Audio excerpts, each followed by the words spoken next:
Okay, very similar to the last problem. Area equals pi times the radius squared. The trick here is that they don't give us the radius, they give us the diameter. So we need to find the radius, and the radius is going to be half of that amount, or 2.05 meters.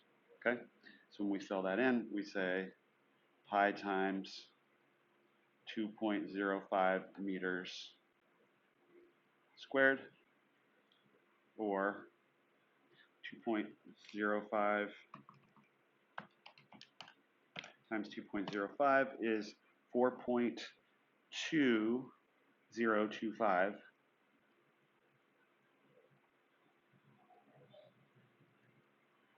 Don't forget the pi. We're keeping it in terms of pi, and the units got multiplied by the same units, meters times meters, or meters squared. So that is answer A.